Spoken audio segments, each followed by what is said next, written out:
भोळा भावडा चेहरा बनवून रेल्वे प्रवासादरम्यान महिला रेल्वे प्रवाशांना यानं त्या बहाण्यानं बोलण्यात गुंतवून हात चलाखीनं त्यांच्या पर्समधले मौल्यवान दागिने आणि रोकड चोरणाऱ्या सराईत महिला चोरट्याला डोंबिवली रेल्वे पोलिसांनी बेड्या ठोकल्यात।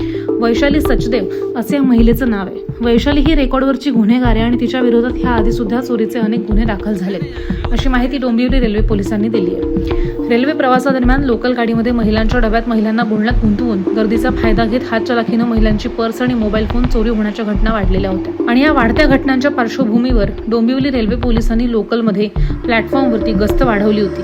ह्याच दरम्यान काल सायंकाळी 6:30 वाजेच्या दरम्यान डोंबिवलीहून आसनगावच्या दिशेनं जाणाऱ्या लोकलमध्ये काही महिलांना पर्समधील मोबाईल फोन तसंच छोटे पर्स चोरी गेल्याचं लक्षात आलं। यापैकी काही महिलांना एका महिलेची पर्स उघडी असल्यानं महिलेवरती संशय सुद्धा आला। त्यांनी त्या महिलेलाच हटकलं, पण ही महिला पळून जाण्याचा प्रयत्न करू लागली। याच वेळेस महिलांनी आरडाओरड केल्यानं फलाटावरती गस्त घालणाऱ्या डोंबिवली लोहमार्ग पोलिसांनी या संशयित महिलेला ताब्यात घेतलं। तिची झडती घेतली तेव्हा तिच्याकडे चोरी केलेला महागडा फोन तसंच काही रोख रक्कमही आढळली। या प्रकरणी पोलिसांनी पुढील चौकशी केली तेव्हा तिचं नाव वैशाली सचदेव आहे आणि ती रेकॉर्डवरची गुन्हेगार आहे असं स्पष्ट झाले।